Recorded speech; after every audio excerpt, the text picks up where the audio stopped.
Hi friends, ఈరోజు video ఏంటి అంటే సద్దన్నం రెసిపీ అండి. సమ్మర్లో మనం యూట్యూబ్ ఓపెన్ చేసామంటే చాలు రకరకాల సద్దన్నం రెసిపీస్ కనబడతాయి కదా. కానీ నేను యూట్యూబ్ పెట్టి 2 ఇయర్స్ అవుతున్నా కూడా ఎప్పుడూ ట్రై చేయలేదు. ఇప్పుడే ఫస్ట్ టైం ట్రై చేశాను. తినడం కూడా ఫస్ట్ టైం అండి. నాకైతే చాలా నచ్చింది. అందులో ఉన్న ఆనియన్స్ క్రంచీగా, చిల్లీ అయితే కారమే ఉండదు, చాలా టేస్టీగా అనిపిస్తుంది. పైగా హెల్దీ కూడా అంట. మన బాడీలో ఉన్న హీట్ అంతా కూడా తగ్గిపోతుందంట ఇది తినడం వల్ల. ఈ వీడియో పెడుతున్నప్పటికీ ఇదైతే మాది రెగ్యులర్గా బ్రేక్ఫాస్ట్ అయిపోయిందండి. నార్మల్గా నేను రైస్ వండినప్పుడు గంజి వంపను అసలు. ఈ మధ్యన కొత్త రైస్ తెచ్చుకోగానే వాడుకుంటున్నాము.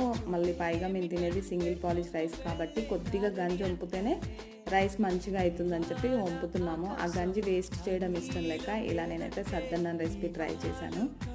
ఆ రైస్ మెత్తగా చేసుకొని అందులో గంజి, 1 కప్పు మజ్జిగ, అలాగే వాటర్ కూడా వేసుకోవాలి. కొద్దిగా లూజ్గా ఉండాలి. సాల్ట్, ఆనియన్, చిల్లీస్ వేసి నైట్ అంతా ఉంచి మార్నింగ్ బ్రేక్ఫాస్ట్లో తినండి, చాలా బాగుంటుంది.